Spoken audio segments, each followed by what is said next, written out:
భగవద్గీత అధ్యాయం 1 శ్లోకం 29 శ్లోకం వేపతుశ్చ శరీరే మే రోమహర్షశ్చ జాయతే గాంధీవం స్రంసతే హస్తాత్ త్వచ్చైవ పరిదహ్యతే.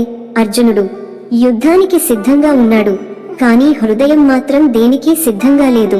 తను చూస్తున్నది శత్రువులను కాదు, తన హృదయాన్ని పీడించే బంధాలను. శ్లోక ఉచ్చారణ వేపతుశ్చ శరీరే మే, నా శరీరం కంపిస్తున్నది. రోమహర్షశ్చ జాయతే, రోమాలు నిక్కబొడుచుకుంటున్నాయి. గాంధీవం స్రంసతే హస్తాత్, నా గాంధీవం చేతిలో నుంచి జారిపోతున్నది. త్వచ్చైవ పరిదహ్యతే, నా చర్మం మండిపోతున్నది. శ్లోకార్థం అర్జునుడు చెబుతున్నాడు, నా శరీరం వణుకుతుంది కృష్ణ, నా ఒంట్లో రోమాలు నిక్కబొడుచుకుంటున్నాయి, నా విల్లు చేతి నుంచి జారిపోతున్నది, నా చర్మం వేడెక్కిపోతున్నది. భావ వివరణ ఇది కేవలం భౌతిక శరీరం తడబడటమే కాదు, ఇది ఆత్మలో సైతం కంపనం. మన బలవంతమైన సంకల్పాలు కూడా మన హృదయ బంధాల ఎదుట అడుగులు వెనక్కి వేస్తుంటాయి. ఇది అర్జునుని అంతర సంఘర్షణ. ధర్మం అనే ధైర్యం, బంధం అనే బంధనంతో పోరాడుతున్నది.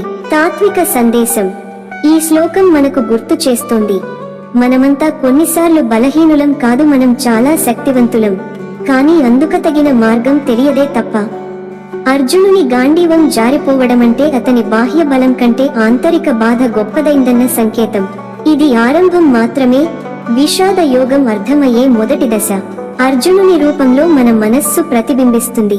మనము తరచూ ఇదే స్థితిని అనుభవిస్తాం. అప్పుడు మనకు ఒక కృష్ణుడు అవసరం. మెసేజ్: ఎరుపు రంగు ప్రశ్న గుర్తు. మీ జీవితంలో మీరు కూడా ఈ స్థితిలో ఉన్నారా? ఎరుపు రంగు ప్రశ్న గుర్తు ఏదో ఒక నిర్ణయానికి ముందు గాంధీవం జారిపోతున్నట్టు అనిపించిందా?